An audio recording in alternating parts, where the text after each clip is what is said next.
ये कथा उस समय की है जब भगवान हनुमान ने सुदर्शन चक्र का घमंड तोड़ा। ये घटना महाभारत काल के दौरान घटित होती है। पांडवों ने अपने जीवन के अंतिम चरण में हिमालय के लिए प्रस्थान किया था। भगवान श्री कृष्ण का पृथ्वी से प्रस्थान हो चुका था और अर्जुन द्वारका से वापस लौट रहे थे। वे द्वारका के पतन से दुखी थे और भारी मन से अपना जीवन बिता रहे थे। इस बीच भगवान राम के परम भक्त हनुमान जी ने देखा कि अर्जुन आत्मग्लानि और दुख में डूबे हुए हैं।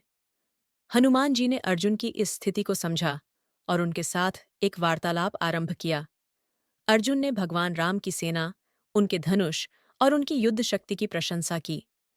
अर्जुन ने कहा कि अगर वह स्वयं वहां होते तो वे बिना सेतु निर्माण के ही समुद्र को पार कर देते, क्योंकि उनके पास सुदर्शन चक्र जैसे महान अस्त्र थे। हनुमान जी को अर्जुन का यह घमंड पसंद नहीं आया। वे विनम्रतापूर्वक बोले, यह सब भगवान श्री राम की मर्यादा और भक्तों की निष्ठा का परिणाम था। अर्जुन ने हनुमान जी की बातों पर विश्वास न करते हुए अपनी बात पर अड़े रहे। तब हनुमान जी ने अर्जुन को अपनी शक्ति और भगवान श्री राम के आदर्शों की मर्यादा का अनुभव कराने का निर्णय लिया। हनुमान जी ने एक चुनौती दी कि वे बिना किसी अस्त्र के समुद्र को पार करने के लिए एक पुल का निर्माण करेंगे और अर्जुन को बिना सुदर्शन चक्र के ही उस पुल को तोड़ने का प्रयास करना होगा। अर्जुन ने चुनौती स्वीकार की। उन्होंने सुदर्शन चक्र के साथ पुल को नष्ट करने की कोशिश की, लेकिन चक्र असफल रहा। सुदर्शन चक्र, जो भगवान विष्णु का सबसे शक्तिशाली हथियार माना जाता है, वह हनुमान जी के द्वारा रक्षित पुल को नहीं तोड़ सका।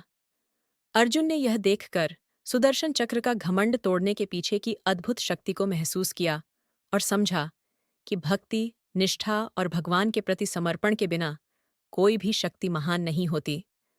उन्होंने हनुमान जी के प्रति श्रद्धा और सम्मान प्रकट किया और भगवान राम की शक्ति और मर्यादा को नमन किया। हनुमान जी ने अर्जुन को उनके अंधकार से मुक्त कराया और सिखाया कि सच्ची शक्ति भक्ति और समर्पण में निहित होती है, न कि केवल अस्त्र शस्त्रों में। इस प्रकार हनुमान जी ने सुदर्शन चक्र के माध्यम से अर्जुन के घमंड को तोड़कर उन्हें वास्तविक शक्ति का महत्व समझाया, जो भगवान की कृपा और भक्ति में समाहित होती है।